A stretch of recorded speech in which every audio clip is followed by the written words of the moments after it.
GreenScene, nature inspires art, okay? So nature, right, flowers, inspires art, right, poetry, music, right? We're giving it back here. We're talking about the inspiration of nature here at the GreenScene. So.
The community that you belong to. Living their green dream, doing something for our ecological community, for the plants, the animals, the air, the water, making it happen.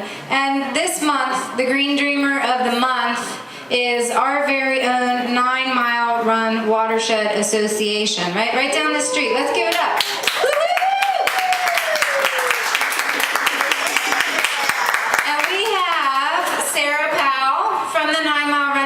Association, and we're going to do a little, little interview to find out what makes 9 Mile Run Watershed Association so great. Okay, so here's Sarah. Let's give it up. Hi, Sarah. Hi. Okay, so I've got some questions. First of all, tell us about the 9 Mile Run Watershed Association. What is it and what does it do? So 9 Mile Run is the stream that runs through the bottom of Frick Park, right over here. It's actually the site of one of the largest urban stream and wetlands ecosystem restoration projects ever done in the United States. Woo! Yeah. Right here. It's pretty awesome. Thanks to 9 Mile Run Watershed. Watershed Association, Well, right? so that's where our organization came from. So Okay. the restoration was completed in 2006. We were founded or established in 2001 as a part of that restoration process. So yeah, a lot of community members came together back in the late 90s and decided they wanted to clean 9 Mile Run up. It used to be an extremely polluted and pretty dangerous and gross place. People used to call it Stink Creek because every time it rained it smelled so gross. There was lots of sewage flowing through. It was just a really gross place. And now, if you've been down to Frick Park and walked down those trails down there, you know it's quite beautiful and a much healthier place to be. So, What do you do in the upper watershed to keep the stream healthy? actually, we just finished planting 500 trees in Wilkinsburg over the past couple of years. Woo! Yeah. 500 trees! Give it up for the trees! Yeah, it was a my big gosh. project, a lot of work. Trees are really great in terms of bringing benefits to the community. Not only do they help us manage water, right? They absorb rain in their leaves and through their roots, but they give us cleaner air, cooler summer temperatures. They can help revitalize business districts. So if you've ever driven down Penn Avenue, the main corridor in Wilkinsburg right there, we planted nearly 80 trees on that stretch of street. And so over the next 20 to 40 years, those are going to grow and really help make that a nicer place to be and hopefully attract more businesses and things for the community. And does planting trees prevent water from going down and Right. flooding? Because isn't flooding an issue down there too? Sure. So when you go down to 9 Mile Run, most of the stream actually is underground. So 2/3 of the stream actually runs underground in pipes. So when you go down to Frick Park, the portion you see actually comes out from a pipe and then flows down until it goes into the Monongahela River. So the types of sewer systems we have here, when it rains, all the water that comes off the roadways and the sidewalks and the houses, all of that eventually finds its way into the sewers, which again is where 9 Mile Run is running through. So all that water is coming into 9 Mile Run. So when it rains, yeah, we do have too much water going in there. So that you're right, exactly. Those trees can help to soak up that water before it reaches the sewers. Absolutely, yeah. Okay, so that's one of the tree planting program. What else do you got going on that makes the water down there clean and healthy? Sure. So another big project we've done, also in the past couple years, implemented a really large rain barrel project. You may have seen rain barrels on people's homes around here. Those big barrels that hook up to Anybody your have downspout. a rain one? barrel? Anybody? Woohoo! All right. Thank Yeah. you. So yeah, it's one of the largest residential projects like that nationwide. So we hooked up, I believe it's around 1,600 rain barrels in this watershed. And so we continue to do things like that. We actually have a new social enterprise called Stormworks. We offer many different stormwater management techniques, rain barrels, rain gardens, trees, all that kind of stuff. So we still are working on stormwater management from that aspect. What's a rain garden? So a rain garden is a specially designed garden to help manage your rain. Basically, on homes, oftentimes they're designed in such a way that you take the downspout of your house and direct it into this garden. And so it's specially constructed to kind of hold water, so the water will flow into it. It'll kind of pond up a little bit, and then it's designed so it drains within 24 hours, so you don't have to worry about mosquitoes or anything like that. But basically, it's just an extra way to keep that water out of the sewers and let it infiltrate back down into the ground instead. Great. Okay, so here's the big question. How can people like us, right, here at the GreenScene and also our neighbors, how can we support the work that you are doing at 9 Mile Run Watershed Association? Sure. So first, I'd say we are a membership organization. If anyone would like to become a member, we offer different levels of membership, from individual to, if you won the lottery and you want to give us a big check, we will take it. But so we're a membership organization. I've got some our latest newsletters, if that information is in there. But you can also just go to our website. You can sign up for our e-newsletter. We send out one a month. We have a Facebook page so where we talk about all the different events we do. We kind of just finished our really busy spring season. We have public tree planting events and things like that, so we just wrapped that up, but we'll have more this fall, and then we do have other events throughout the year if you're interested in coming out.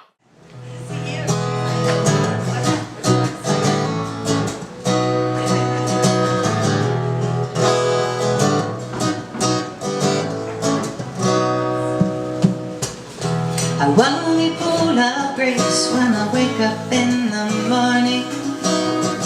I wanna be full of grace when I answer the phone. Hello, I wanna be full of grace when I'm faced with what that day brings. But it's so hard sometimes, even though I know I'm home. Yes, I know that a little love strong. It's a lips away and I'm singing this song. Why is it so hard to be here? Why is it so difficult to stay clear?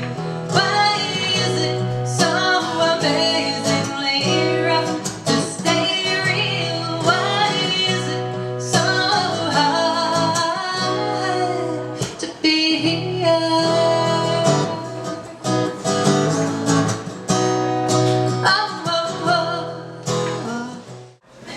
Okay, so the next part of the green scene is the mystery of the creature that we feature each month at the green scene. This month, the month of May, the featured creature is the creature that makes this, right? You might have to come closer to see. Can you guys see what this is? Yeah? What is it, Michael? It's a woodpecker. He said it! He answered it! Oh my gosh, right? It's who makes this hole, right? And Michael said it right. This is a woodpecker hole. So woodpeckers, what they do, they make a hole like that, right? They're looking for food, but it's also, what is it besides food? What are they doing with this hole? Yeah, tell me. You're exactly right! They live in that! Right? Good answer. What's your name? What is it? Hi, Luke. Excellent answer. Okay, Luke, you're absolutely right. Woodpeckers live. Hi, Noah. Very nice to meet you. Okay, so here's the thing. Woodpeckers make one hole 1 year, okay? And then they often make a hole beneath that hole the next year. So woodpecker kind of makes right?